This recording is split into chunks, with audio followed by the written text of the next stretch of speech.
benefits from that. But I think for some people, this is kind of like a soap opera. It's like, oh my God, did you see who's dating so-and-so this week? No, he didn't. No, he didn't. I swear there's people that are like that. So if you're one of those people, this next little bit is for you. And on top of that, there's a particular reason that, I mean, this person that we're about to debunk has talked smack about me a lot, right? He's one of my greatest enemies, one of my greatest detractors, the amazing Jabba the Vaush. Wah, wah, wah, wah, wah. Socialism is just worker cooperatives. Wah, wah, wah, wah, wah, wah, wah. Wah, wah, wah, wah, wah. Class struggle is anti-Semitic. Wah, wah, wah, wah, wah. Bourgeoisie is code for Jew. Wah, wah, wah, wah, wah. All real socialists are Nazis. Wah, wah, wah, wah, wah, wah, wah, wah, wah. The great Jabba the Vaush, one of the greatest examples of why we have to get out of the movement into the masses. Why the socialist movement has to completely change the direction it's moving in. Because if people like him continue to dominate it, we're going to end up in the gutter and in some kind of weird synthetic left, postmodern fascism. But, you know, the great Jabba the Vaush, he talks smack about me all the time. And on his streams, I mean, he's obsessed with me, right? I wrote the BreadTube book that had like a couple paragraphs about him. And he waved it around on his streams and he's shouting, Caleb wrote a whole book about me, everybody. Buy this book. It's all about me. It's all about me. And it's like, it's not all about you, dude. It's about, there's like 6 paragraphs about you, my friend. But, you know, he's obsessed, right? And I love this. On his stream, he's like, my dad read the book and he told me, and it's like, Vaush, how old are you? You're like almost 30 and you can't read a book for yourself. You have to have your dad tell you what the book's about. Like, you know, did your dad have to make sure there weren't any naked pictures in it or something? You know, make sure it was age appropriate for you there, Vaush, right? I think if someone wrote a book and it was all about me, I'd probably read it for myself. So I don't know why he said that, but you know, he's got this like odd obsession with me, but he like makes his dad read the book about me because he's, you know, he's got this childish, like he's afraid he might be triggered by it. You know, he's got to have daddy like read the book and tell him what it says. But anyway, because, you know, Jabba the Vaush, you know, he talks about me all the time, right? He talks about me all the time. But every so often he talks about me in a way that it's actually worth responding to. Most of the time, it ain't. Most of the time, he's just talking out of his ass, right? He said that there are only men in the Center for Political Innovation. That's pretty obviously false and pretty ridiculous. He claimed there were like only 11 people at our conference when there were well over 100 people at our conference. I mean, he makes stuff up, and the idea, and I swear, every time Vaush talks about me, which is pretty frequently this guy talks about me. Every time I get like 6 like Twitter people, these random Twitter accounts with like 3 followers message me and they're like, did you hear what Vaush says about me? I swear this is Vaush's public relations team, right? The idea is to get him more publicity, to get his name in the algorithms more. He's got like a troll farm of like, you know, people that are getting paid minimum wage that then like try to get reaction videos from everybody. So that's why I don't want to react to him that much, because it's like playing into what he wants. Clearly the PR firm his Hollywood daddy hired to make him go viral, they clearly want us to be talking about Vaush. Well, this is one of those times where we're going to do what Vaush wants us to do. And we're going to talk about Vaush as much as it sickens us, And I mean, he'll have to have his dad watch it. So his dad is probably watching right now. We love you, Mr. Kaczynski. I'm sorry you had to have an embarrassing fail son that the whole world is laughing at. You know, Mr. Kaczynski's watching and taking notes to tell little Jabba. But we are going to have to debunk one of these videos. The reason we're going to debunk this is because every so often, Vaush goes so far off the deep end and says things that are so wildly inaccurate, you need to highlight them. Because, look, we all know it's a widely understood thing that they say the best lies contain a grain of truth. You ever heard that? The best lies contain a grain of truth, right? That if you're reading something written by a liar, but there are 3 or 4 facts in it that are clearly verifiable, and they're facts you doubted too. They're facts that don't seem obvious, but they're verifiable. You're more likely to believe the stuff they're lying about, right? This is a very common trick, right? You know, if someone says a bunch of things and you go, wait, is that true? And then they prove 3 or 4 of them that didn't seem very possible. You're going to think, wow, this person knows what they're talking about. So the best lies contain a grain of truth. But, you know, as the notorious Adolf Hitler wrote about in Mein Kampf, The best way to lie is to lie big, to just lie big, to say things that are just so untrue that people find it hard to believe that you could possibly lie that much, right? Because everyone tells a little lie in their life. They're late to work and they say, oh, my alarm didn't go off, and actually they were being lazy, or I mean, people lie, right? People lie, right? They cover up, whatever. They pick their nose in the bathroom, or they didn't brush their teeth that morning, or people lie, right? People lie. All right. Okay.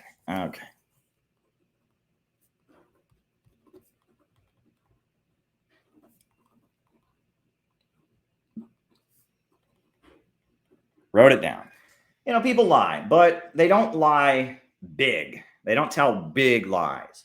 And so big lies are much more effective than little lies. And Vaush, he does a little bit of both. He lies big and he lies little. And when he lies little, there might be something like a valid, it might just be, sometimes when he brings things up, they are just legitimate differences of opinion, which I'm fine with. Look, you can disagree with me. A lot of communists disagree with me about the class nature of China. I think China is a socialist society, and I'm happy to explain why. But there's a lot of people I know that just don't agree with me on that. Well, we disagree. I think China is definitely a socialist society. You don't. But if you're against wars and you're not, pushing propaganda to try and get us to invade China, if you agree with me about whether China's socialist or not, I really don't care, right? That's not where the struggle's at. Is about the ideological question.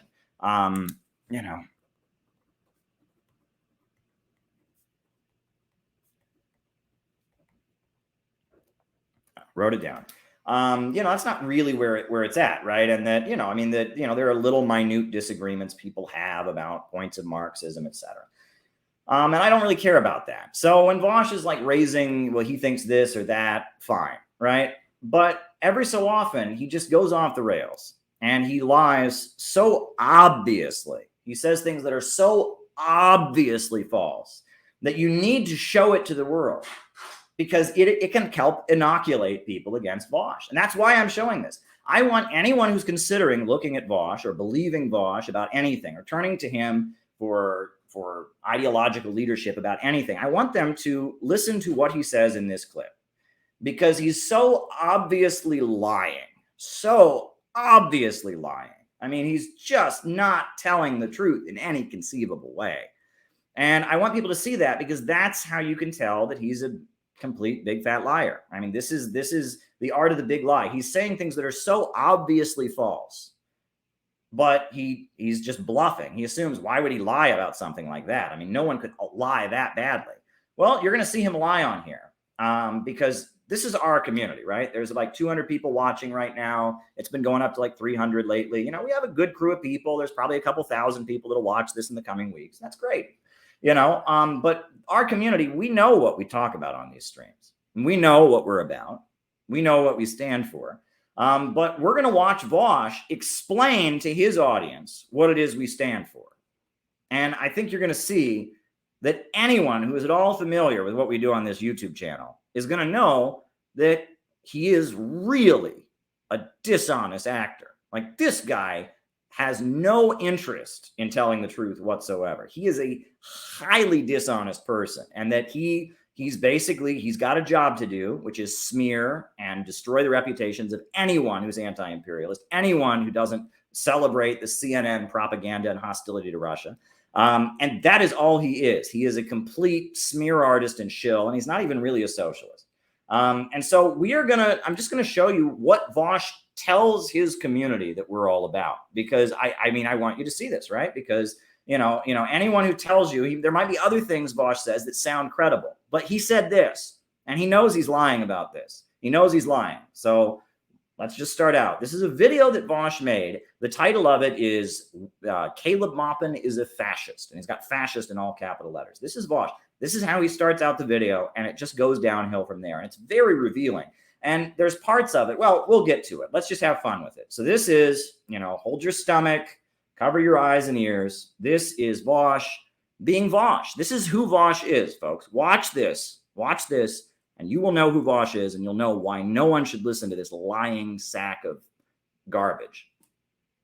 Here we go. by the way, that when he talks about who the enemy is in the West, he never actually says capitalism, does he? He always says Never. institutions that coincidentally have conspiracy theories around them about Jewish control. No, Like, he'll never. always say the bankers, or Wall Street, or the elite, or the Pentagon, or Washington, but he never says, like, now again, there's nothing inherently wrong with saying any of those things on their own. The issue is that I've heard him talk for quite a while, and I almost never hear him say capitalism. He doesn't talk about capitalism. He doesn't say. You hear that, folks? I never talk about capitalism. Never do I talk about capitalism. Never have I ever criticized capitalism. All I do is I criticize bankers, and I criticize the White House and the Pentagon and big corporations. I never criticize capitalism. Never. That's what he claims. Now, I mean, if you're part of this community, I think you know that's a bunch of malarkey. I think you'll know I have an 8-video series called the Saxton Lectures that begins with me explaining the problems of capitalism and quoting Marx extensively. I think you'll know that I talk extensively on almost every stream. I talk about the problem of overproduction, the tendency of the falling rate of profit. We talk about surplus value, and we talk about capitalism as, imperialism, capitalism in its monopoly stage. I was on Crosstalk on RT yesterday, and I said this is capitalism in its monopoly stage, as Lenin referred to it. We talk about capitalism all the time. One of the first books I published as a part of CPI, Getting Rich Without Capitalism. It's all about capitalism.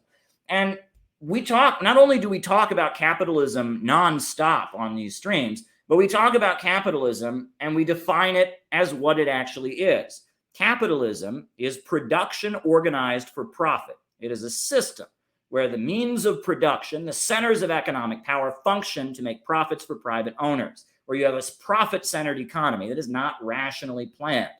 And Vaush does not oppose capitalism because he just believes in worker cooperatives, which would still be profit-oriented, right?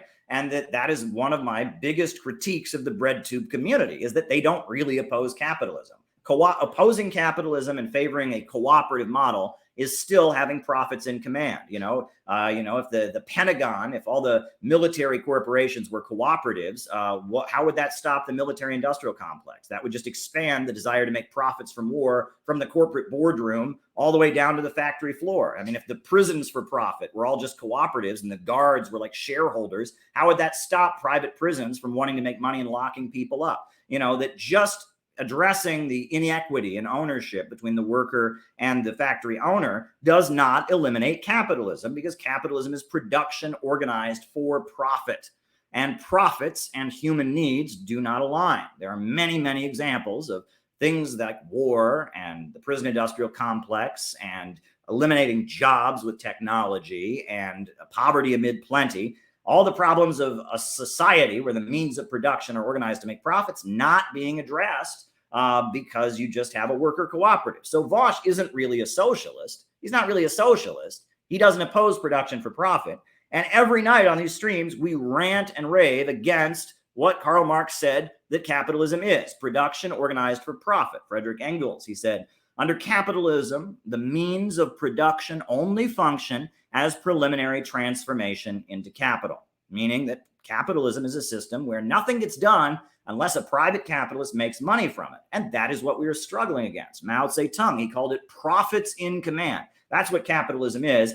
I actually oppose it, and he doesn't. He wants to, he wants employees to get, instead of a wage, he just wants them to get a stock bonus or a stock dividend. He wants the employees to be co-owners, but he doesn't actually oppose capitalism.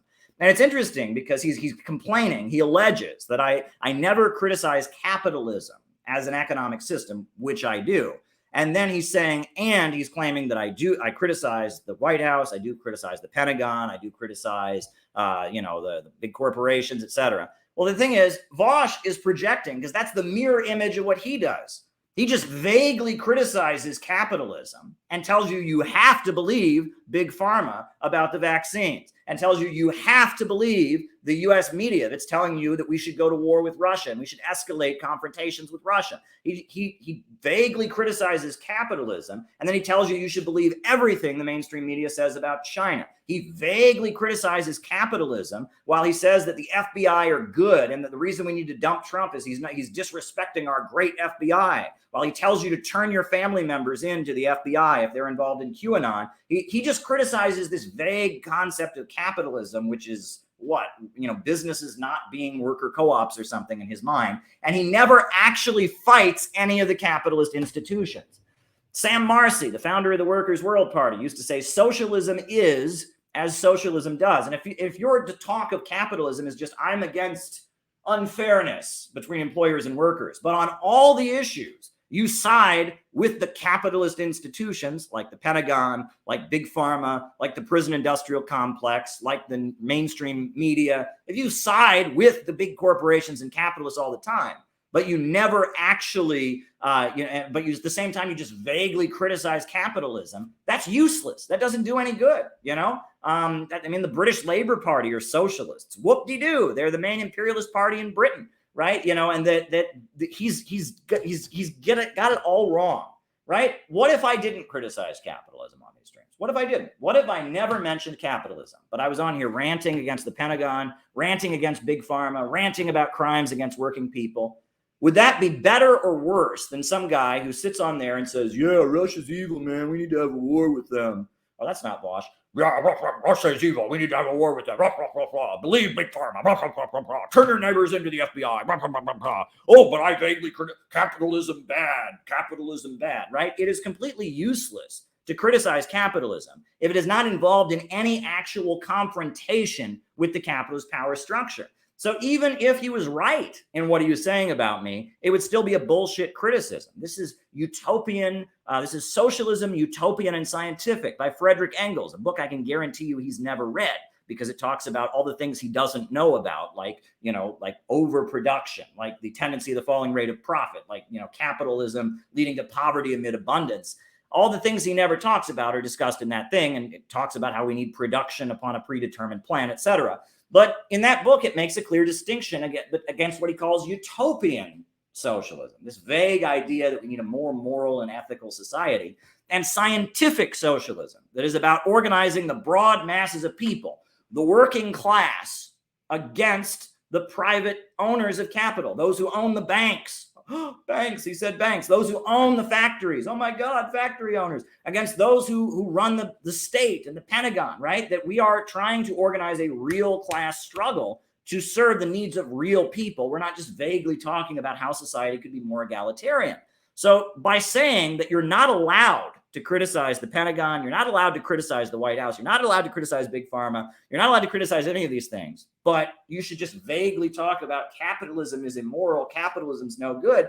By doing that, he's basically saying you're not allowed to be a Marxist. He's saying it's perfectly fine to be one of these Christian socialist pastors that existed back in the day that talked about how, capitalism, it's not God's word. It's not, we should feed the hungry, but it's not good to actually organize unions. Marx organized labor unions. He built the International Working Men's Association.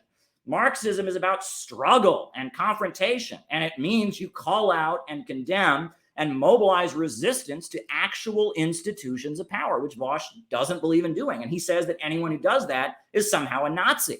Not only does he not do it, but he wants to cancel and silence and mobilize political repression along with the FBI against anyone who actually does those things. So at that point, you have to ask the question of, wow, you have to look at this and say, who is Vaush actually serving? When he says, the problem is that I don't just vaguely criticize capitalism, but I actually call out the rich and powerful institutions that actually run our society. Let's let him continue. Let him continue, because this is why I wanted to respond to this. This is so perfect, right? You just heard it from Vaush. I should just vaguely criticize capitalism, never criticize the capitalist institutions, and I do criticize capitalism all the time, and I actually understand what capitalism is, and I dig deeper into scientific Marxism than he ever has on his streams. Watch the Saxton lectures, for Christ's sake. Watch the video I made 2 days ago about overproduction. My God. But anyway, keep going. Keep going. Yes, against these superstructures, against these policies, against these concepts, against these beliefs, against these institutions. Instead, he'll talk about Soros. He'll talk about Wall Street. It's very interesting, you know? Yeah, he never actually critiques the nature of capitalism, you know? I Like, he do. talks about workers starving and everything, but none of his rhetoric is meaningfully different than what you would hear from any populist leader, regardless of their I think it political is. affiliation.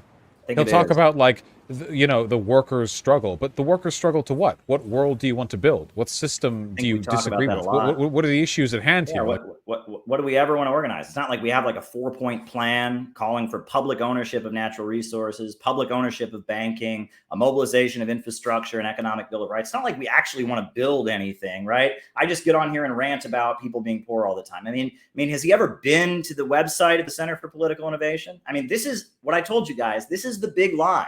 And if he can lie this blatantly and tell you I don't advocate anything, I mean, if he can lie this blatantly, why should you believe anything else he says? I mean, this is someone who this is sociopathic level lying. He is saying things that either someone else just told him this and he believes them and he doesn't even know he's lying, or this guy is literally like a really dangerous psychopath. I never criticize policies. I never talk about what society we're trying to build. I mean, this is, you know, you guys all know my work. You can go to cpiusa.org. You can watch the speeches I've been giving around the country for years. I think I do talk about all of these things, including the nature of capitalism and what we want to build.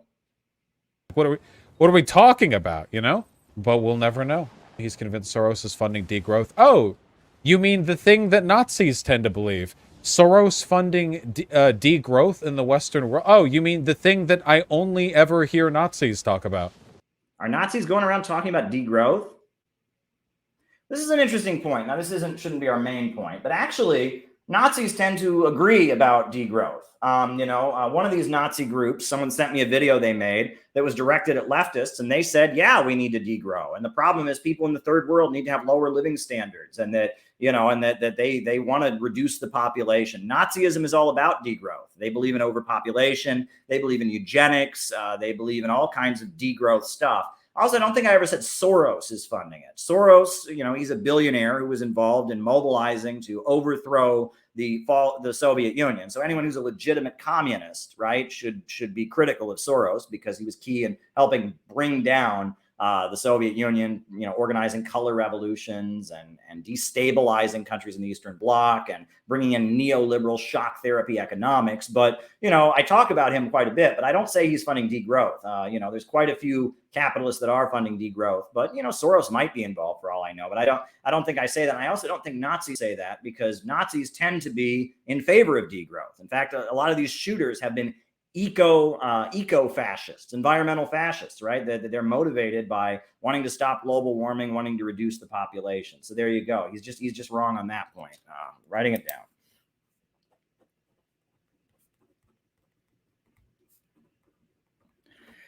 But let's carry on, folks. Let's carry on. Let's get through it. We got to just keep stomaching it.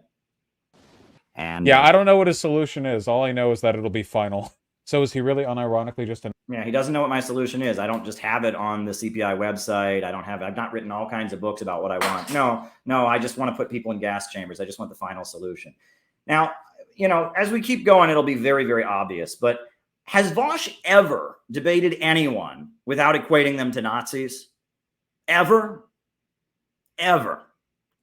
debated anyone? It all just gets back to Nazis with him. There's Nazis on.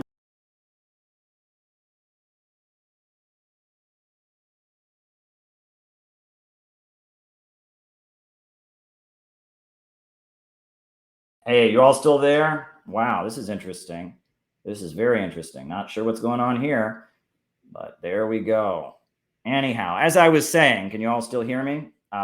Yeah, there's Nazis under every rock, and that's what he talks about, right? That's all he talks about is everyone's a Nazi. Everyone he disagrees with is a Nazi. We're pulling the video back up, folks. Don't worry. Everyone is Nazi. He makes comparisons to the Third Reich constantly. We're gonna get but to that. That's the reason why his rhetoric is what it is. He has the simultaneous goal of disrupting intra-Western political. During the Lincoln Douglas debates, Lincoln said some pretty racist things. Now let's roll it back. Capitalist. What he is anti-West. He really unironically just a Nazi. All righty. I mean, the thing that Nazis tend to believe. Which they Soros don't. funding degrowth in the Western world. Oh, you mean the thing that I only ever hear Nazis talk Nazis about? believe in degrowth. Yeah, I don't know what his solution is. All I know is that it'll be final. My So is he solution's on the really Center for unironically Political just a Innovation Nazi? website. Well, the real thing is that, like, Caleb Maupin's politics are dictated by the political needs of the Kremlin. The Kremlin is a fascist This is organization. great, There's no folks. getting around that. It's also a capitalist one, so he's not anti-capitalist. What he is anti-West. But because he's a right, isn't that what white supremacists are always going around doing? Is ranting against Western civilization, wanting to tear down European civilization? What is it that the Proud Boys chant at their rallies? Isn't it West is the worst? No, West is the worst. West is the worst. No, it doesn't sound right to me. Oh yeah, it's West is the best. West is the best. Neo-Nazis and white supremacists are always going around defending Western civilization, defending Western colonialism, defending Western capitalism. Meanwhile, Russia and China are going around empowering people in Africa and Asia and building infrastructure and raising people up out of poverty. I think he's got it a little bit wrong there about what it is Nazis are doing. Nazis are not anti-Western. Nazis are not anti-European. That's kind of what racial white supremacist politics is all about, is defending the West and Western civilization. So there you go. West and a fascist. What that means is that when he tries to agitate within the West to get people to hate their own government, which is advantageous to a different geopolitical bloc, he does so by appealing to the right. And the best way to convince the right that they should be anti-American is by convincing the right that America is controlled by Jews or whatever. It's just the easiest, it's just the path of least resistance, you know? But that's the reason why his rhetoric is what it is. He has the simultaneous goal of disrupting intra-Western political discourse and getting people to be supportive of Russian geopolitical interests, while also making sure that that support is framed through a conservative or fascist context. Over the course. Is that what I do? Is that what I do? I'm always just going around trying to build support for exclusively right-wing movements. Is that what I'm always doing? You know, let me show you. I'm going to pull up on the screen here. This is actually an article. This was in Cleveland Scene magazine in 2010. There was an article all about me and my work against police brutality in Cleveland. You can go read it. The Commies Next Door. It's all about how I was organizing against police brutality with Black on Black Crime Incorporated, Art McCoy, with people in revolutionary African-American groups. I was doing that long before it was cool and hip and trendy, long before Black Lives Matter had ever been tweeted. There was a hit piece against me on the local news claiming that a local Marxist was trying to incite riots against in the Black community, against the police. So this is just, this is just malarkey. I mean, I'm sorry, but it's like, was I arrested at Occupy Wall Street? Was that why I got arrested in Occupy Wall Street protests? Because I exclusively go to right-wing demonstrations and protests. Is that what that's about? Here, let's pull up some video of me from Occupy Wall Street. Let's pull some video of that up, right? Since we're doing that, right? This is before Occupy Wall Street, when I had long hair. I was part of something called Bloombergville. I got some video of that. Up here. I was out in New York City. Tried to take over a bank robbery, booted out of the building, and this is me appealing exclusively to right-wing movements. This is me appealing exclusively to right-wing movements and running through the streets and African-American folks, protesting, cutting budgets, Charles Barron.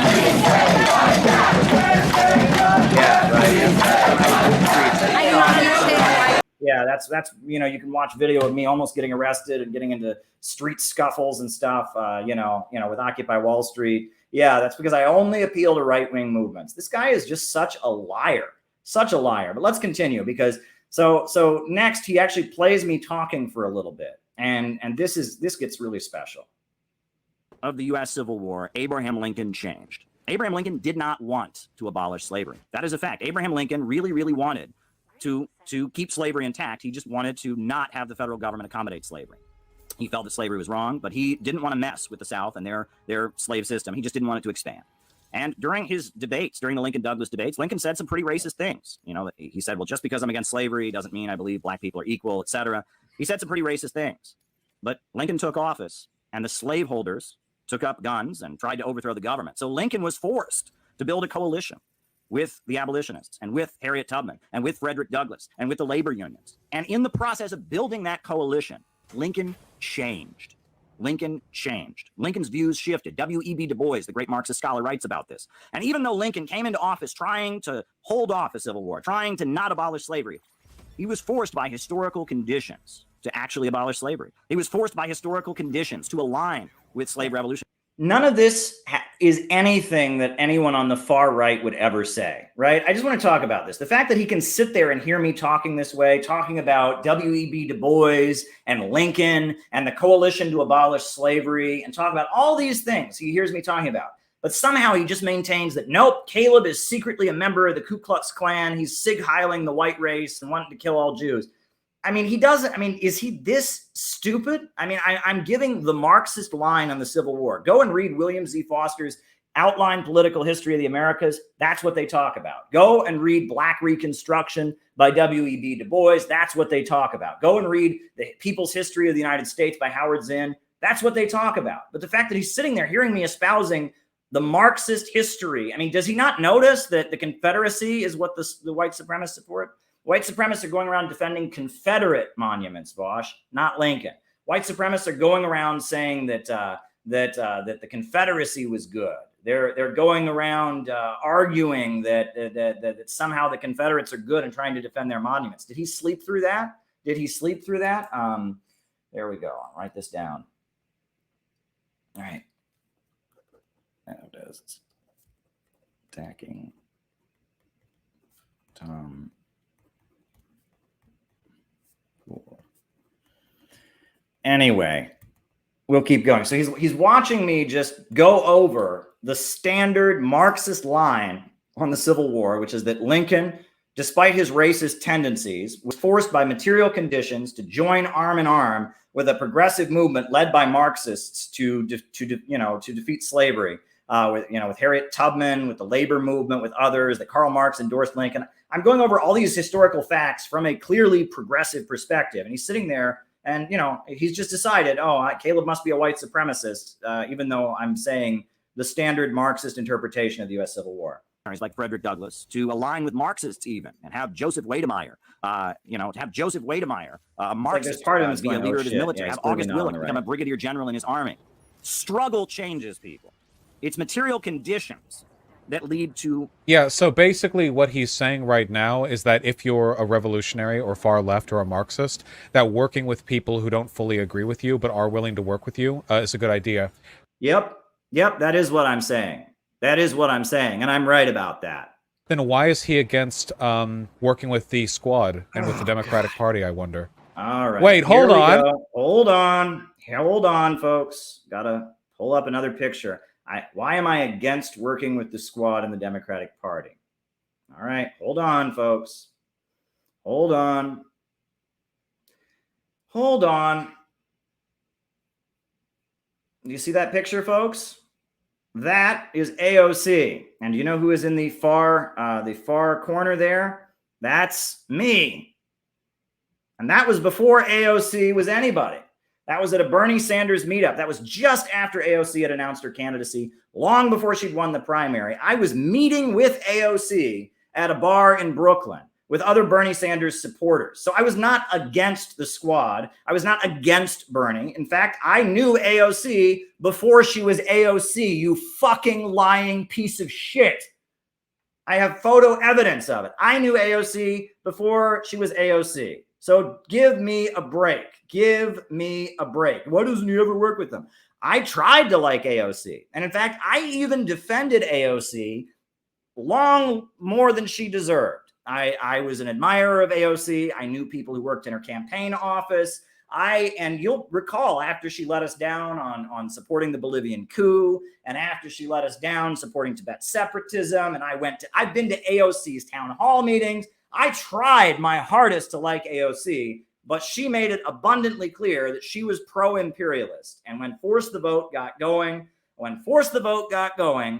it became clear, that anyone who supported Jimmy Dore, the AOC crowd, were calling them Nazis, and how dare you ever if you actually want Medicare for all, the squad crowd was calling you a Nazi, and they support hostility to Russia and China, and you couldn't support them anymore. But my record of supporting AOC and my record of supporting Bernie, quite long, folks, quite long. And in fact, while we're at it, so he says, I never supported AOC, right? We'll just show you again. That's me with AOC before she was AOC, at a Bernie Sanders meetup. I knew AOC long before he'd ever heard of her. I think I did support AOC. But while we're at it, why don't we talk about, we got a video here.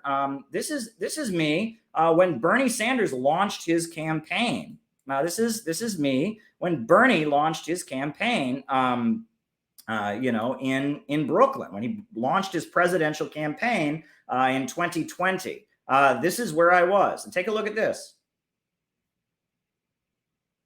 Take a look at this. Folks, we're here outside of Brooklyn College. We're going to talk to some Bernie Sanders supporters. What a day, huh? A lot of people. Why do you support Bernie Sanders? Because, well, I think he's one of the few candidates that are taking on corporations. He's not taking on corporate cash, and that's pretty much it. I support Bernie Sanders because the United States is in a huge crisis right now, and whoever tells themselves that it's not, is loony. We need changes to our education system. We need changes to our medical system. We need changes to our criminal system. We need changes to all kinds of things. And the most important word, and the thing that he brought up that this country needs right now more than ever, is justice on all fronts. Justice. And that's why I support Bernie Sanders for the United States 2020. We're going to make it happen. My generation and generations around us, we're going to make it happen this time. No jokes. And what does socialism mean to you? Socialism is just a blanket term. It's used to frighten us. It's used to frighten other people about becoming like Venezuela, becoming like Poland, becoming all kinds of things.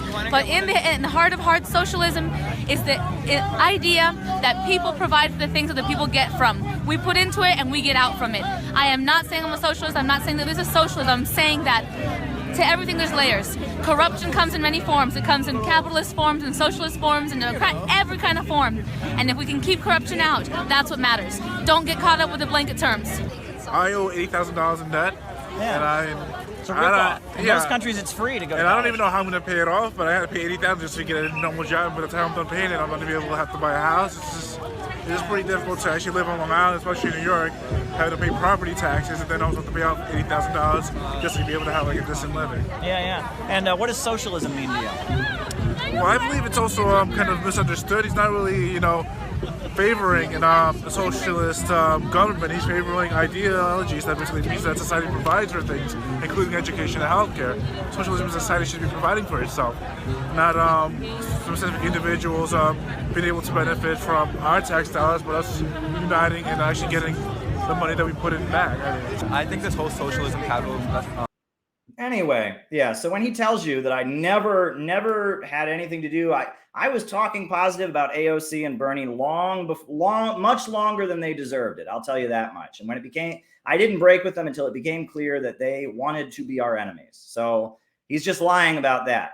He's lied to you so far. You've seen him lie and claim I never criticize capitalism. Lie. You've seen him lie and say that. You've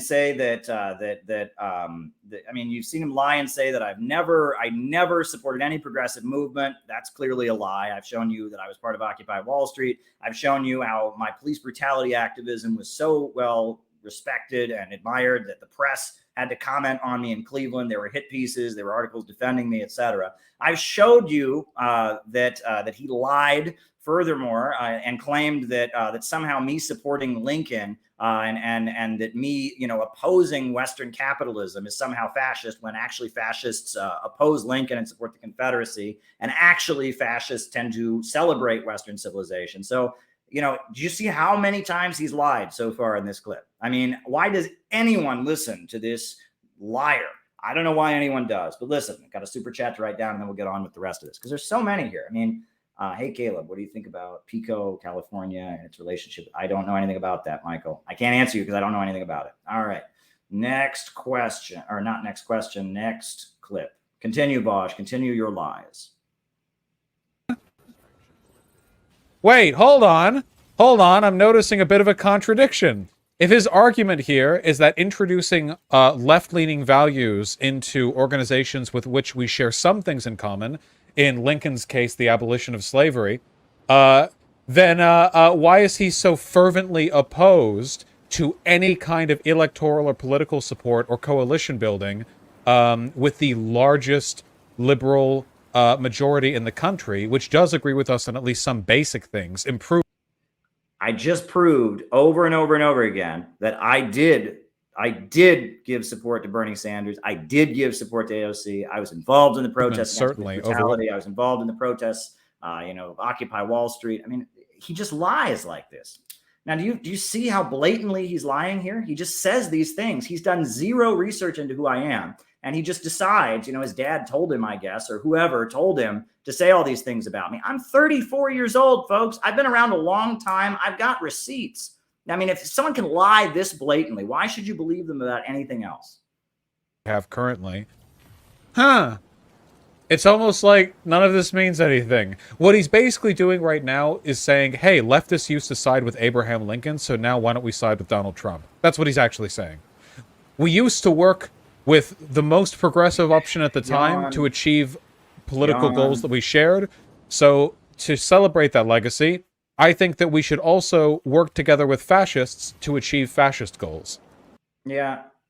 I never endorsed Donald Trump. I never voted for Donald Trump. I screamed and yelled against Donald Trump for murdering Qasem Soleimani. I screamed and yelled against Donald Trump's anti-immigrant policies and the kids in cages. You can watch the videos on immigration that I made. I was a harsh critic of Donald Trump from the beginning.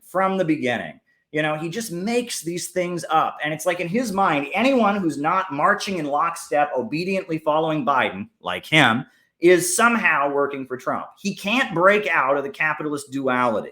In his mind, he is trying, he just reinforces this. You're either for Trump or you're for Biden. You can't be an actual socialist. In his mind, you're not allowed to be an actual socialist. The only way you're allowed to be a socialist is to be a pro-war, pro-establishment guy like him. And if you're anything but that, somehow this means you're supporting Trump, which I clearly never did. Watch me scream and yell against Donald Trump about Qasem Soleimani. Watch me scream and yell about his anti-immigrant policies. Give me a break. What a lying sack of shit. I am very smart. Great revolutions and great moments in history. And in the course of those events, people change. There's a lot of those truckers that were marching against the mandates, not because they're racist or they're Ku Klux. Literally, word to word, Abraham Lincoln and the Canadian Freedom Convoy. Yes, two countries, two people, one struggle. Perfectly comparable. Klan or they're Anglo-Saxon supremacists because they're mad about the mandates and they're mad about the economic conditions that they're facing. And my belief is that those truckers can change also. That the intervention of revolutionaries to show them that the problem isn't socialism, the problem isn't just Justin Trudeau, it's the whole capitalist imperialist system that Russia and China and Venezuela... Oh, wait! I never criticized the whole capitalist imperialist system. And I just said we need to show them that it's the capitalist imperialist system. And yes, Abraham Lincoln being very, very racist, but standing up to the slaveholders and the Wall Street bankers that were making profits from insuring the slave ships and the British Empire that wanted the cheap cotton for their textile mills. Yes, Abraham Lincoln having racist backward ideas, but standing up to big corporations. And the Canadian truckers, a lot of whom are libertarian or right-wing, but were standing up against the mandates and big pharma and challenging the Canadian imperialist state. Yes, that is comparable. That struggle changes people. This is what Marxism is all about, that people change through struggle. That's a completely valid point. And I just said in the thing that the goal should be to get people to see the problem is capitalism and imperialism, which he says, I never said. This guy is an utter liar. And Cuba are their allies against the global monopolists and imperialists. The intervention of revolutionaries can be key in changing people. When contradictions exist in society, it is the duty of revolutionaries to intervene in those moments and push a revolutionary message. And in that struggle against the slaveholders and their uprisings, revolutionaries intervened, and Abraham Lincoln changed by meeting with Frederick Douglass, by aligning with the labor movement. Abraham Lincoln's views shifted over the course of the... It's like this is all stuff that no white supremacist would ever say, mind you, right? This Marxist understanding of the Civil War is all something that nobody who is on the far right or an advocate of white supremacism would ever talk the way I talk. And the fact that he knows that I'm clearly not on the right, but he's saying this because this is his job. His job is to smear and use his platform to try and destroy the lives and reputations of all dissident leftists. I mean, it shows you, I mean, I'm sorry, but anyone who hears me talking that way knows that I'm pretty clearly not on the right. Mao and the Chinese Communist Party, first they worked within the KMT government. They were part of the KMT party. They didn't even have their own party. They were a faction within the KMT party. But then violence was perpetrated against them, so they fled to the countryside and they waged People's War. Then Japan invaded, so they entered a military alliance against the Japanese invaders. And then after that, they still tried to have a and it's like, how much you want to bet Vaush doesn't even know any of this history? You know, he's been appointed by Twitter and YouTube and Twitch to be the voice of socialism on the internet. This is like he's hearing this for the first time. Oh, Mao aligned with Japan? Oh, Marx endorsed Lincoln? Why does anyone listen to this pile of garbage? Coalition government. But when it became clear there was no other choice, it became clear that Chiang Kai-shek was going to slaughter them and murder them. The people of China had no other choice but to defend their liberated territories and their land reform by having an armed revolution. And that this is how conscious revolutionaries operate. They go where the struggle is. They go where confrontations are existing. They go where working people see their interests as being contrary to the state. They go where working people are in motion. And they organize them, and they lead them, and they give them political direction. And this is how history works. And in order to actually understand this, you have to be able to talk to people. You can't say that you're against America and you want to destroy America. You can say, no, we love this country. We love the people of this country, but this country was founded on slavery. This country was founded on the genocide of the native people. This country was founded in an impure way, and it's cursed. There's a curse hanging over U.S. society. And that we need the country. A curse hanging over U.S. society from slavery, and that the country is cursed, and the country is founded in an impure way, and that we need solidarity and anti-racism to overcome this. Why would any white supremacist ever say anything like this? I've studied this stuff in great depth, folks. I understand Marxism. He doesn't. Refounded upon new values. We need the country to be reborn on new values of compassion and brotherhood and solidarity. Yeah, refounding the country. I thought my only solution was the final solution. And I mean, can you see how dishonest this man is, right? I mean, he should really be put in prison. If not for his child pornography habit, he should be put in prison for defamation of character, right? I mean, he is using his platform. He wants to get me killed, right? When you go out and call someone a Nazi or a white supremacist, you're essentially trying to get them killed, right? He goes on his streams, he supports Antifa, he says the only good fascist is the dead one. And then he tries to tell his followers that me, somebody who has been fighting police brutality since before Black Lives Matter was ever tweeted, somebody who has been arrested in progressive demonstrations, he's trying to incite violence to me, against me, so much so that I have to hire security to come to my events. This guy is a vicious fascist, if there ever was one, right? He's a vicious fascist. Very good. Writing it down. All right, continue. Ultimately. All right, so it was number 3. That's the answer, right? A long, bloviating, self-aggrandizing rant that doesn't actually address anything that Unruh said, but instead, equating the struggle of abolitionism under Lincoln to the Freedom Convoy truckers or whatever.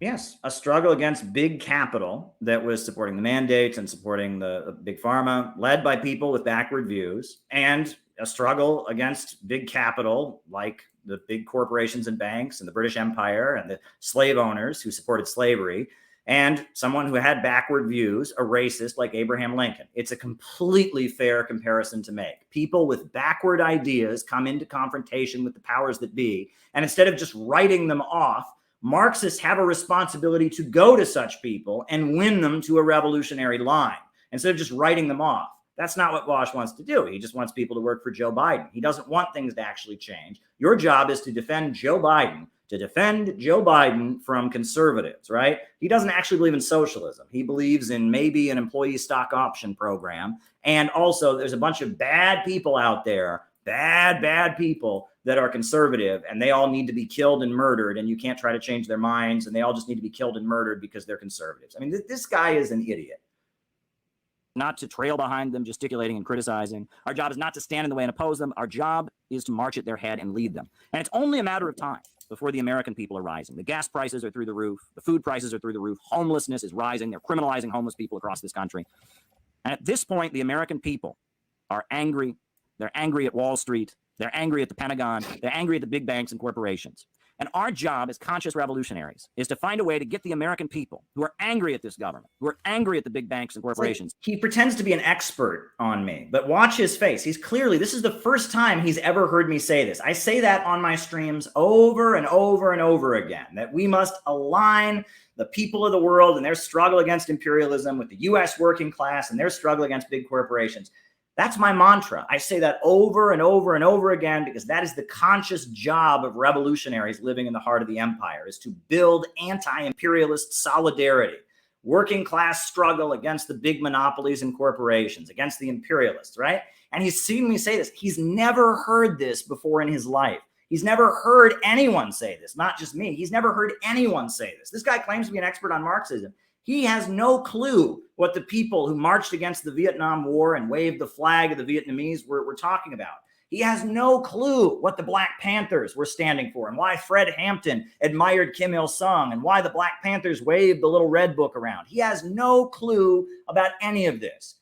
None, right? And he's watching me say it, and he thinks he's an expert on what I believe. He's never even heard what I stand for. He's been given the assignment of smearing me. And he's sitting there like a deer in the headlights, like a deer in the headlights, listening to me and going, okay, my job is to convince people he's a Nazi so he gets murdered. Okay, so how can I find a way to make this Nazi when it clearly isn't? What a pile of garbage. To understand that they have a common destiny and a common ally in the people of Iran, the people of Russia, the people of Iran. Jesus. Yeah. Okay. So his shilling aside. Yeah, right. The people of Iran, who had a brutal US-backed dictator, the Shah of Iran, imposed on them, who were trained by the CIA, the Shah's secret police, Savak, tortured people. And every Iranian has a family member or a relative who got tortured by Savak. Iran, that the British Empire imposed a famine on them and killed millions of people during the Second World War, and food didn't get into Iran, and children and babies died from malnutrition because of US imperialism. Iran, that suffers under sanctions imposed by the United States. People can't get the medicine they need to live. The idea that they might have a common destiny with the American workers who are struggling against big corporations, he finds that to be laughable. Seriously, he just laughed. I said the people of Iran that are being sanctioned and threatened with nuclear attack by the US imperialists, that have had brutal dictatorships imposed on them, that have been, have been subjected to horrendous crimes by the British imperialists and the American imperialists.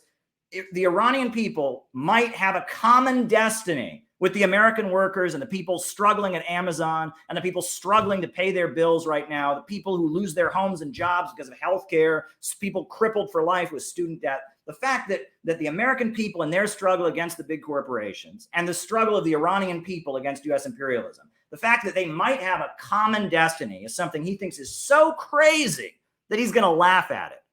Seriously, this is who people think they should listen to Marxism about, right? He thinks it's funny, right? He thinks the fact that Iran has had to send its soldiers to Syria to fight ISIS because they don't want Islamic terrorism funded by the United States to spill over into Iran and kill people. I mean, I was in a graveyard in Iran. I talked to family members who were burying their relatives, their Iranian sons who had fought on the battlefield in Syria against ISIS and against Al-Qaeda. And they said to me, aren't Americans, you guys hate Al-Qaeda also. Why is your government supporting ISIS? And why is Iran having to go fight ISIS and Al-Qaeda on the battlefield while your government is more focused on destabilizing Syria? I mean, how in the world? This guy, he thinks it's funny. He thinks it's funny, the idea that the big corporations and banks and the Pentagon and the military industrial complex might have a common enemy in the American working class and in the people of Iran? Like, does he know anything? Does he know anything? But no, as we get on with this clip, we're going to hear what it's all about. So there you go. Yeah. Thank you. And thank you, Felonious Punk. I do appreciate it. Thank you. He is correct in the sense that it's the responsibility of leftists to agitate and to coordinate leftist sentiment when the proletariat is upset with the status quo. No kidding. Like, he doesn't believe anything that he's saying right now. If he actually believed this, then he would be in favor of democratic entryism. He would be in favor of people working within the Democratic Party to move liberals over to a state of, like, radical leftism. But he's not. Oh, good night. I mean, Jesus, I was arrested in Occupy Wall Street protests. I was organizing in Cleveland. I risked my life on a ship from Iran trying to bring medical aid to Yemen. I mean, I don't believe any of this, right? I work for Russian media to spread the truth at a time when we're in an anti-Russian overdrive. I don't believe any of this, huh? I mean, my God, what has he ever done if he believes in all of this? What, he just plays video games and farts in his pants while he sits in Beverly Hills?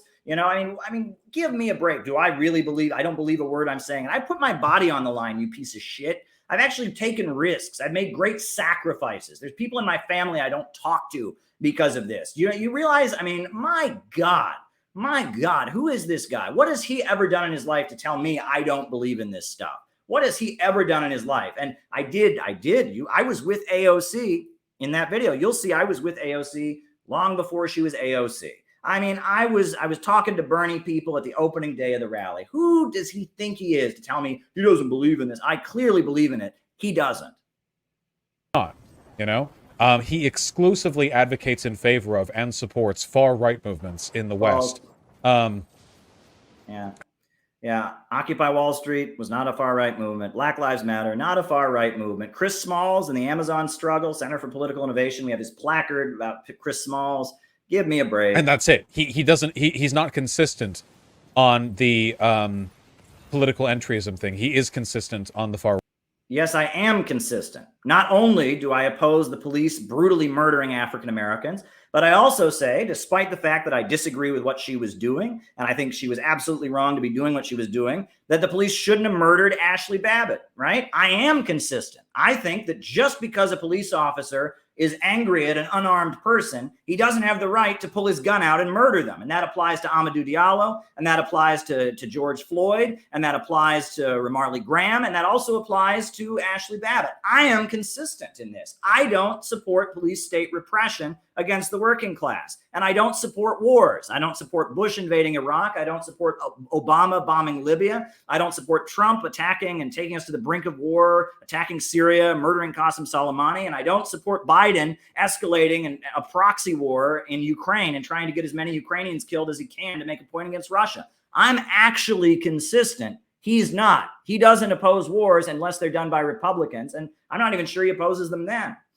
But there you go. I'm actually consistent. And thank you, Felonious Punk. I'm actually consistent, and he is a shill for the Democrats. It's really that simple. Also, his analysis is leaving out the fact that just because people are... Is he reading a script? ...being radicalized does not mean that they are being radicalized by economic conditions. If that was the case, after the Great Depression, Weimar Germany would have turned into a socialist republic. Oh, but it didn't. Does he know anything about German history? I mean, he's always calling everybody a Nazi, and he doesn't know anything about German history. The Weimar Republic, 1920s, and the economic conditions there were huge communist groups and huge socialist groups. And the Social Democrats infamously betrayed the 1918 revolution. And there were so many factors that ultimately led to the Nazis taking power to prevent a communist revolution and crushing the workers' movement and outlawing the labor unions. I mean, how can he say that? How can he sit there and say, I mean, he's always calling everyone's a Nazi. Has he ever opened a German history book? Hitler's main enemy was Ernst Thälmann and the KPD. So how in the world can he sit there and say, oh, why didn't Weimar Germany lead to socialism? Because the British and the Americans like Henry Ford backed Hitler to make sure it didn't, you fucking idiot. Because of the German Social Democratic Party that sold the revolution down the river and murdered Rosa Luxemburg.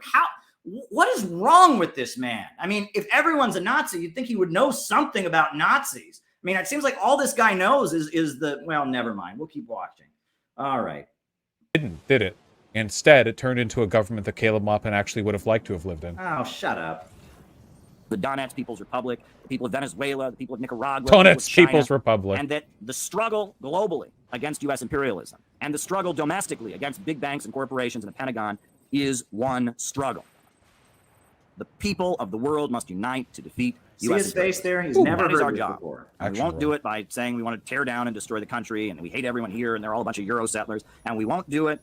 We won't do it by going around advocating violence. No, we want to do our job. We take this seriously, Jason. This isn't an internet LARP. This isn't performative politics. This is serious. People are hungry. People are dying. People are suffering. I've been around the world. I've met with real anti-imperialists around the world. And I take this job very, very, very seriously. I think about the people of Yemen that are getting bombed with US-made bombs pouring in from Saudi Arabia. I think about the people of the eastern regions, Donetsk and Lugansk, that have been bombarded by U.S. imperialists, allies, and the Azov. My people go out to the victims of imperialism everywhere. The Russian peoples of eastern Ukraine, 14,000 of which have died since 2014. And there was the Minsk Agreement, which was supposed to recognize their rights and reintegrate them back into Ukraine. But instead, they've been bombing, and killing those people. Has he seen the monument to all the children in the Donbass region who have died, children hiding in their basement since 2014? Oh, but it wasn't on CNN, was it? It wasn't on CNN, so he doesn't care about them. Joe Biden and Kamala Harris never told him to care about those people. So suddenly now, on command, he has empathy for the people of Ukraine, which I have empathy for too, but he doesn't care about, and he laughs about the suffering of the people of the Russian-speaking regions. Russia has taken in millions of immigrants from the eastern regions, people who've fled their homes since 2014 because of what the United States has imposed on Ukraine after the 2014 Euromaidan coup. But he just laughs about it, just like he laughs about the Iranian people and their struggle against imperialism.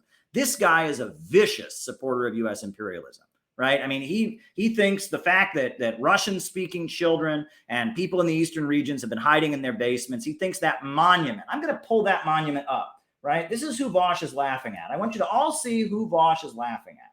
I want you to all see this. Right. I'm going to pull it up. I'm going to pull it up. I want you to see what Vaush thinks is so funny. He just thinks it's so hilarious. So funny. Right. We're going to pull it up. This is Vaush's idea of something just so funny. Look at this, right? Look at this, right? Look at this, right? Here we go, right? I'm going to show you. Vaush thinks that this is a joke. He thinks that this is a big joke. Big joke.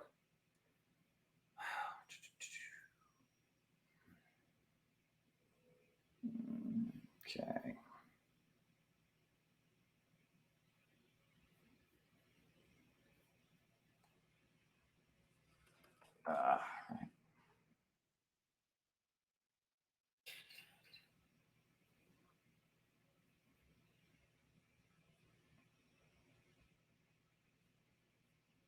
Yep. Now that's a memorial that they have in Donbass. You see those stuffed animals? All of those names on there are children under the age of 12 who died at the hands of the U.S.-armed, U.S.-backed regime in Kiev, installed in 2014. And they all died on Ukrainian soil in the Donetsk People's Republic, in the Lugansk People's Republic. And he thinks that this is funny because CNN never told him about it. So it's just funny, right?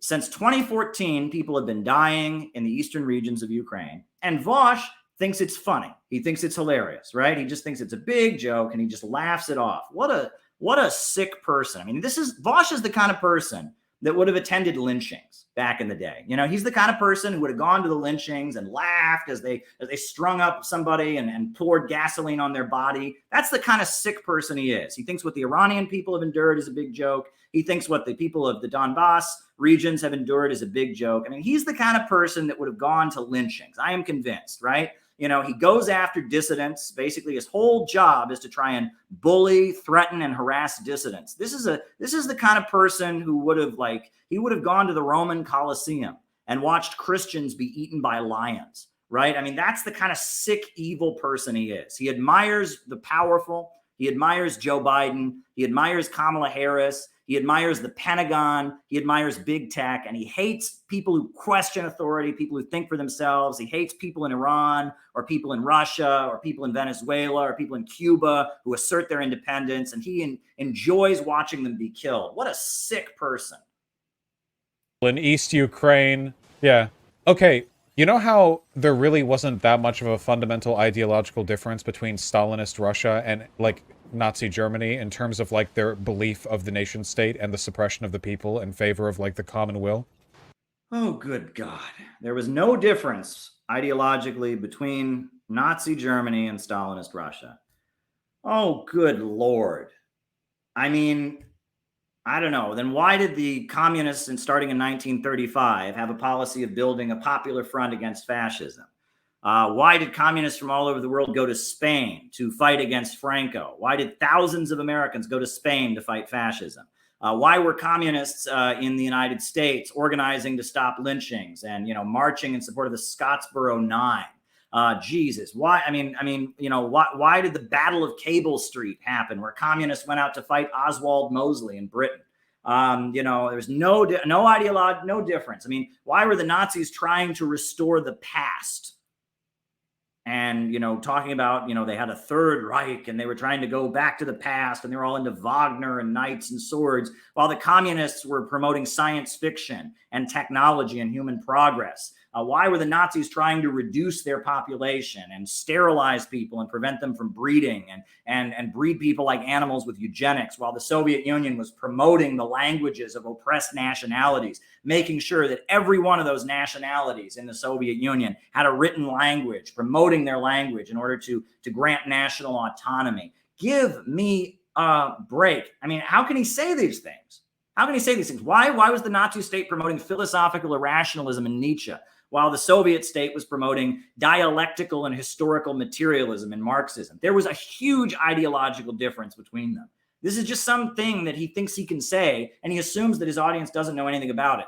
Marxism, socialism, the ideology of Albert Einstein, the ideology of W.E. Du Bois, the ideology of anti-racist fighters, Langston Hughes, Paul Robeson, was very, very different than the ideology of the Nazis, than the ideology of the Ku Klux Klan, the ideology of white supremacists, the ideology of Mussolini fascism. I mean, for him to make those kind of statements really just shows you how out of touch with reality he is. But we're going to get to more of this. I know this has been a long stream, but it's good because these are important topics to talk about, so there you go. Obviously, like, stuff about, like, race and specifics is different, but in terms of some fundamentals there, I think there were some more things than just race. There's the whole belief in historical progress. There's the empowerment of historically marginalized and oppressed peoples. There's the empowerment of women and, bringing women into the workforce and the empowerment of Soviet women and granting access to birth control. Oh man, there's, futurism. There's a lot of ways that the pessimistic Nazi regime founded on Nietzsche and Übermenschen and will to power, and the Soviet state founded on Marxism, Leninism, were completely at odds ideologically. And for him to make statements like that, he is just a servant of U.S. imperialism. They definitely lockstep. And how Soviet Russia was, like, very willing to work with Nazi Germany, and it was Nazi Germany that backed off that arrangement, funnily enough. False. Yeah, the Nazi-Soviet Pact of 1939 was signed after the Soviet Union, starting in 1935, started trying to build a global united front and popular front against fascism. And all the communists of the world were mobilized to build anti-fascist popular fronts and coalitions. After Stalin and the Soviet government went to the British and wanted an anti-fascist alliance, and they wouldn't do it, went to the Americans and wanted an anti-fascist alliance, they wouldn't do it. Instead, they passed the Neutrality Act, and in addition to that, they went to the French, and briefly the French had an alliance with the Soviets. I don't know who that is. And briefly they had an alliance with the French, and then the French broke. And it was only in 1939, after the Soviet Union had spent 4 years trying to build a global anti-fascist coalition and gotten rejected, after the Soviet Union had been the only country other than Mexico to stand with the Spanish Republic against Franco and fascism, only then did they sign the Non-Aggression Pact, which was not an alliance, it was a non-aggression pact. So, I mean, how can you say they were more than willing? No, the Molotov-Ribbentrop Pact in 1939 was signed after the Western capitalist powers had made clear they did not want an alliance with the Soviets. And it was to buy time because they knew a Nazi invasion was inevitable. I wonder, back during the years when the Soviet Union was part of the Axis, could you find like records of Stalinists all across the West arguing that it's the responsibility of the proletariat of the West to support Germany in their anti-imperialist fight against like international like Judaism or something? I actually wonder, right? Because if they were military allies, there were almost certainly Stalinists that were out there writing papers defending Soviet Union's decision to work with Nazi Germany. And if you went back and looked at that, a lot of that would probably be pleas to the proletariat to Well, see, the Soviet Union was never part of the Axis, right? Like he just claimed. And on top of that, I have actually read the publications of the Communist Party from that time. He has not. And if he actually read them, he would know that. He would read, you go read The Way Out by Earl Browder. That was the 1940 presidential campaign book in which he is taking a position supporting the non-aggression pact and pushing kind of pacifism. There's not a single defense of the Nazis in any Communist Party publication. There is at that point, while the pact was going on and they were trying to hold off war and it wasn't clear exactly how things would go down, there is some pacifist arguments put forward, but no, there was not a single defense of Hitler in any Communist Party publication because Hitler murdered all the communists, because Hitler was preaching extreme racism and was, preaching that his main goal was to rid the world of Bolshevism. And if he actually read the writings of the Communist Party from that period, if he actually read that stuff, he wouldn't say stupid, outrageous things like he's currently saying. All right. Okay, Marxist view of the French Revolution.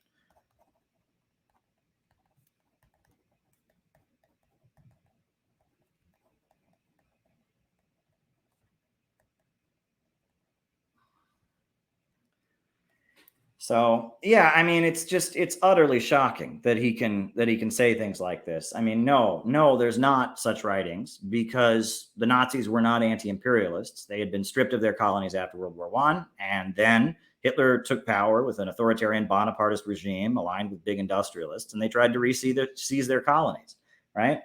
So there you go.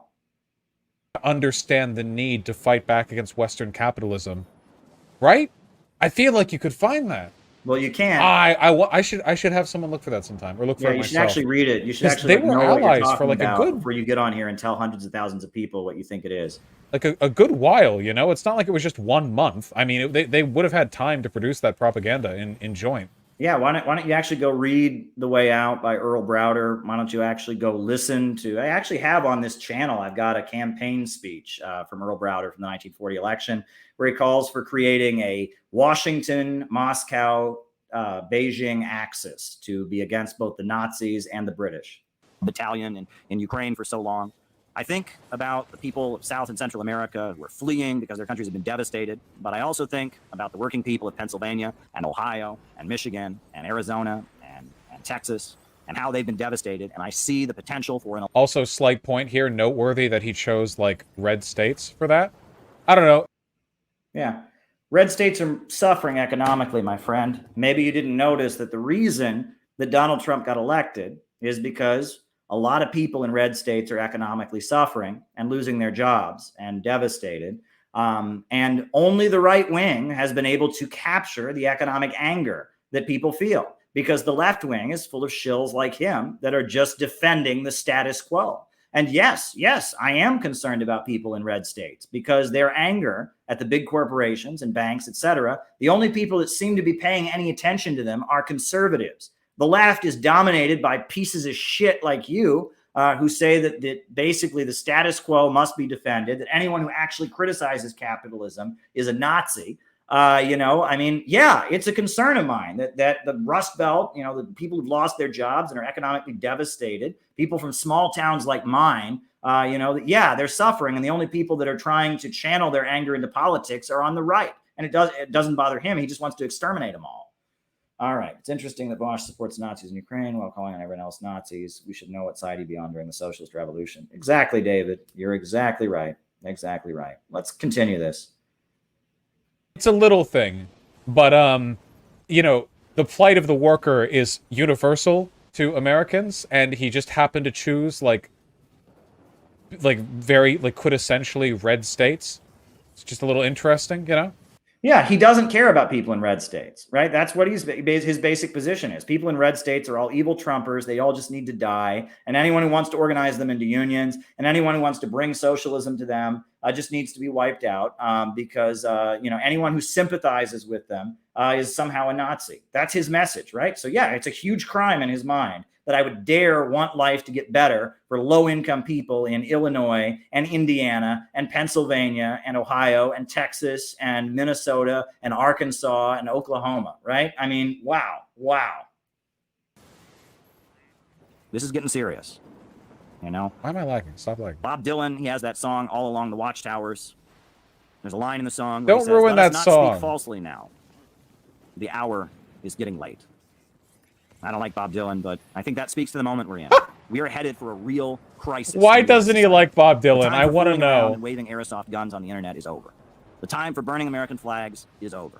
The time for advocating violence is over. The time for not being serious, the time for LARPing and acting like a child on the internet is over. We need to get out of the movement to the masses. We need the working people of the United States to understand that they are under attack and are ready to fight. We need to get them to understand that only socialism can save America. Wait, they're under attack, they need to fight, but stop LARPing and advocating for violence? Wait, what? Wait, are we advocating for violence or not? By the way, Jason... It's like, has it ever occurred to him that there's ways people can politically struggle that don't involve violence? Like, has he ever heard of the labor movement? Has he ever heard of sit-down strikes? Has he ever heard of the unemployment councils? Has he ever heard of socialist organizing? It's like he thinks me saying it's time for working people to organize and fight. He's like, he can't comprehend. It's like he's never studied the history of the socialist movement to envision any type of mass organizing that isn't left adventurous terrorism. Seriously? Like, I mean, seriously, this guy, I mean, Martin Luther King Jr., civil disobedience. I mean, seriously, this guy, he cannot comprehend that there might be ways people can assert their rights in the class struggle and organize and resist the power of big capital without engaging in left adventurous violence. Well, if that's the case, he's really not the person we should be rallying behind if we actually want to change things. Jason Unruh wasn't even advocating for violence. Jason Unruh was just pointing out the objectively true, correct fact that revolutionary movements in the past have only used diplomacy as like a rhetorical tool and not as a serious effort at resolving their problems, because... And that's actually false, which in the debate with Jason, I talked about that. No, I'll look at that. Thanks, Nate. Thanks, Christian. But yeah, there's a super chat up here rolling up. Right. All right.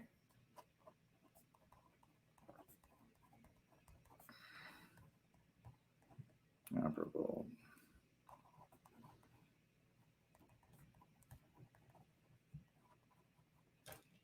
All righty, but there we go. But yeah, it's like, wow. I mean, he cannot understand any form of mass struggle other than left adventurous violence. So yeah, all right, let's keep going, Vaush. Their goals would never be accepted by the majority government.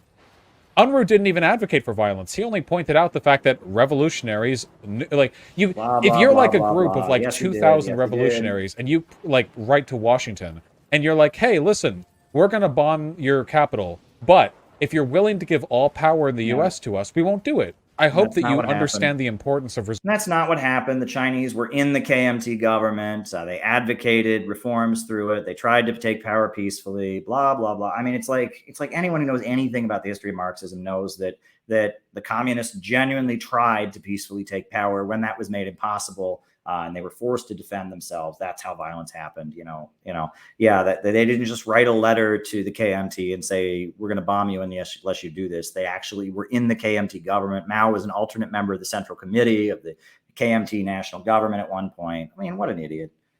Resolving this in a diplomatic fashion. and like Washington's like no, and then you're like, oh okay, and you do the bombing. Like that's That's okay. not what happened. That's not what actually happened. That didn't happen in Venezuela. That's not how the Bolivarians took power. That's not how the Soviets were created in Russia. The Bolsheviks were part of the provisional government. And Okay, yeah, like man. doing violence there. Only socialism can make their lives better. Only socialism can make a better country. And that by aligning with the people of the world and by fighting for a whole new America, Wait, is founded Bob on Dylan new Jewish? values, Oh shit. tearing down racism and colonialism, tearing down the prison industrial complex, getting rid of the Pentagon, rebuilding this country on new values, on new...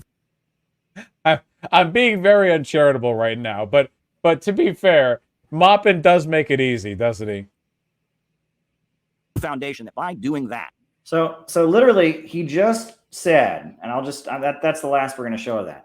He just decided that the only reason I quoted a lyric by Bob Dylan, but said I didn't like Bob Dylan, is because I hate Jews. And I'm just seething at the mouth with hatred for Jews. Have you ever noticed how fixated he is on this Nazi thing? Everyone's a Nazi. Everyone who disagrees with him is a Nazi. Everything is code for Jew. And have you noticed that he basically just goes around defending the American status quo and accusing everyone of being anti-Semitic? Well, folks, there's a name for this, okay? And, get mad all you want and cancel me again. I've been canceled 100 times. This is called liberal Zionism. And now I know Vaush tweeted out that he wants to destroy Israel or something like that. Doesn't matter, right? Right-wing Zionism is straight up racism. Right-wing Zionists, supporters of Netanyahu, they go around, they think Arabs are an inferior race, they want to kill all the Palestinians, they hate Muslims. But liberal Zionism, which used to be much more prevalent, liberal Zionism is this victim complex, right? Where the whole world is out to kill Jews, where every political conversation somehow revolves around Judaism. I was told this by a coworker who was a liberal Zionist once. He said that every religion other than Judaism was just something invented to justify killing Jews. It's this mindset where everything is about Judaism.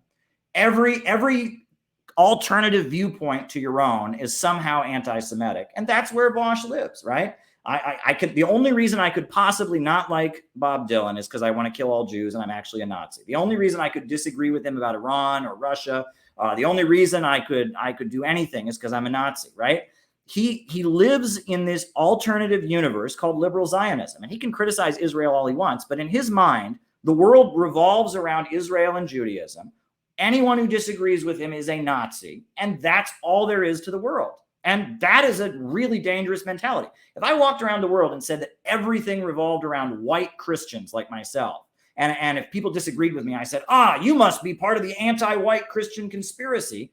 You know what that would make me? That would make me a white supremacist. That would make me, basically pushing the Great Replacement, right? The Great Replacement is talking about, the opioid epidemic and all these things and saying it's a conspiracy to wipe out white people. Well, that's white supremacism because it's not a conspiracy to wipe out white people. It's the breakdown of capitalism, right? But, if you have a view that is centered around your ethnic group and views everything in the lens of my ethnic group versus your ethnic group, that is a racist view, right? I mean, and he's got the liberal Zionist perspective.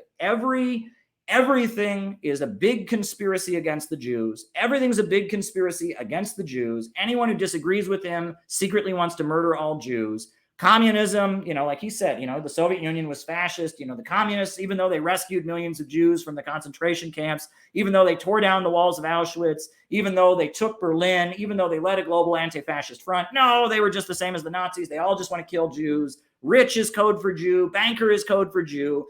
He has a racial supremacist, ethnic supremacist worldview. I mean, that's what it is. It's all just about Judaism with him. Everyone's a Nazi. Everyone's a Nazi. Everyone who disagrees with him is a Nazi. It's all about Nazis. And what is the logical conclusion of that?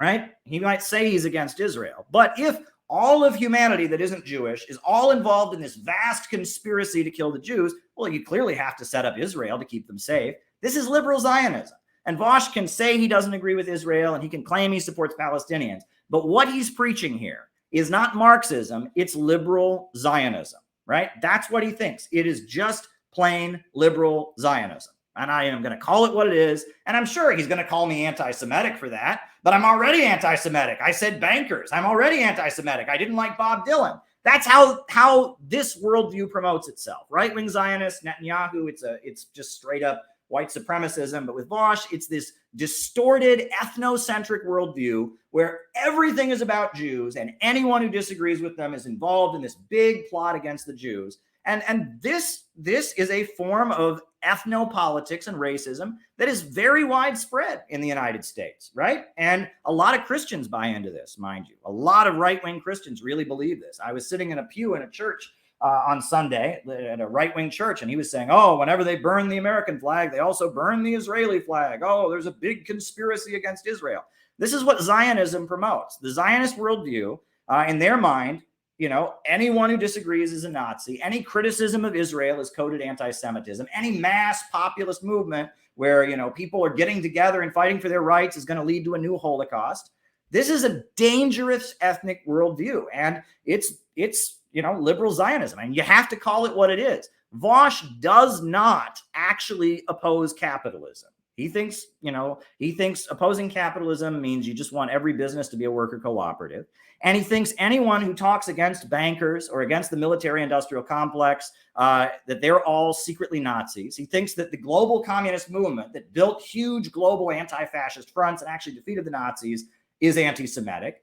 I mean, he is a liberal Zionist, and that is really what he believes, right? That is what he believes, you know. Kyle Jones says Vaush and Barry Weiss would get along. And this is the liberal Zionist worldview. And we need to call out the liberal Zionist worldview because this is toxic. It's toxic. It is a toxic worldview that basically, you know, it's actually, you know what it's a lot like? Vaush's worldview is a lot like anti-Semitism.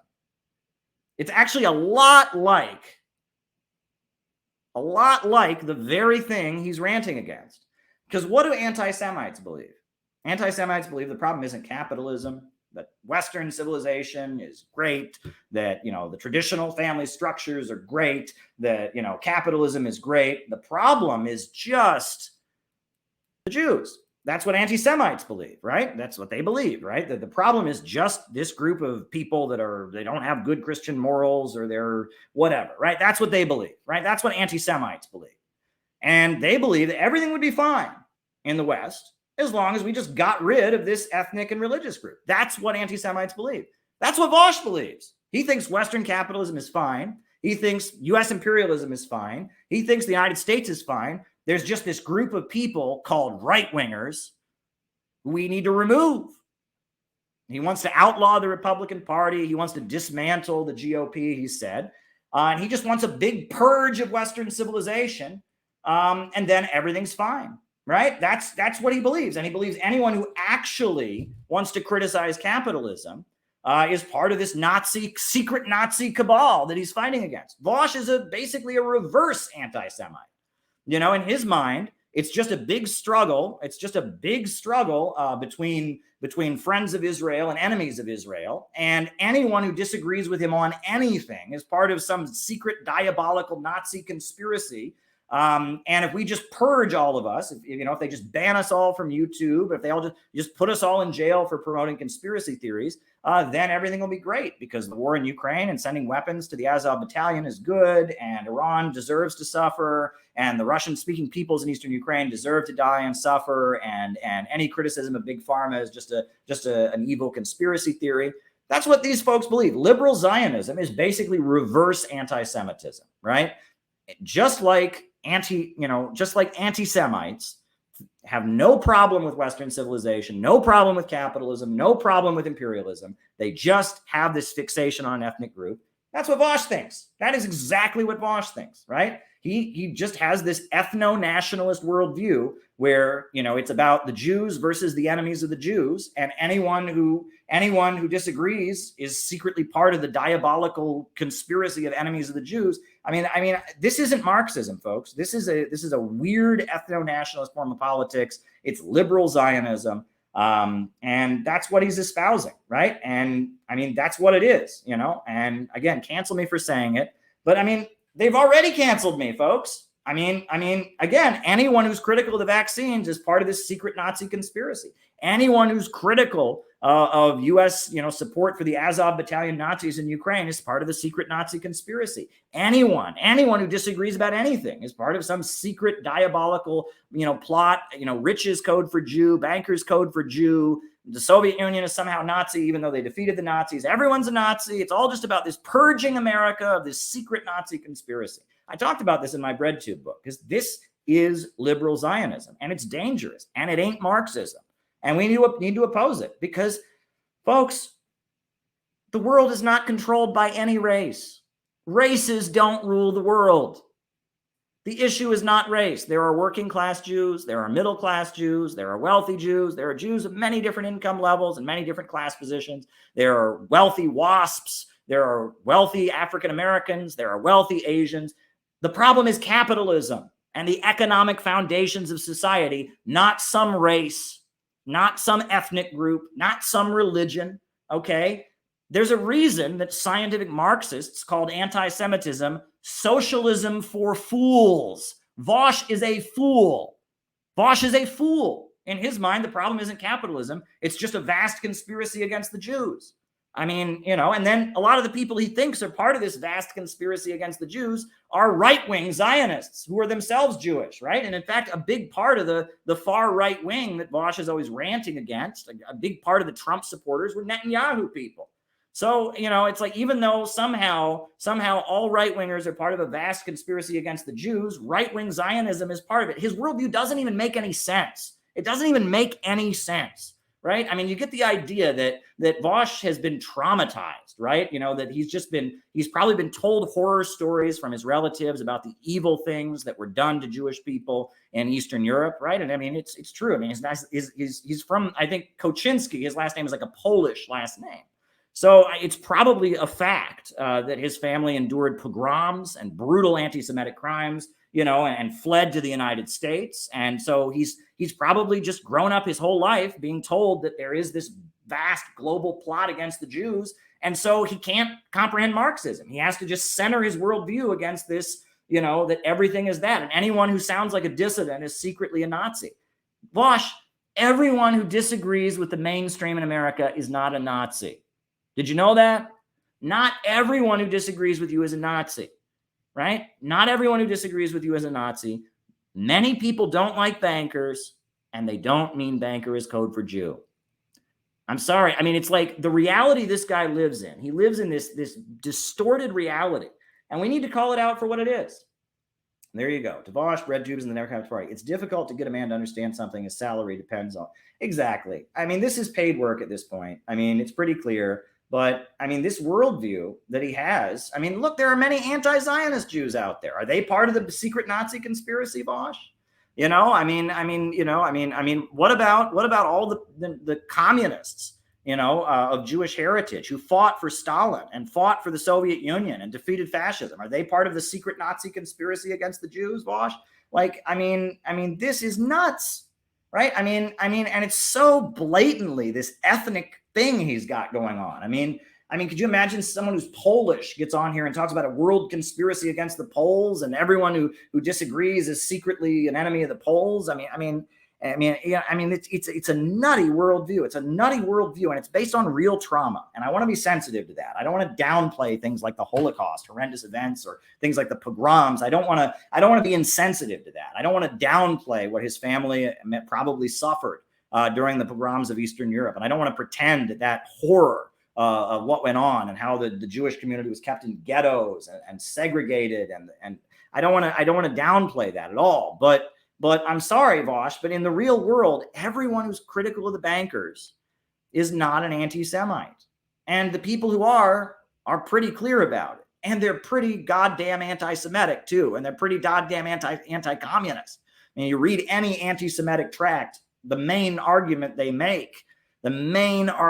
they make in their anti-Semitic tracts is that they believe communism is an evil Jewish conspiracy. Well, communism is the hope and the future of the proletariat.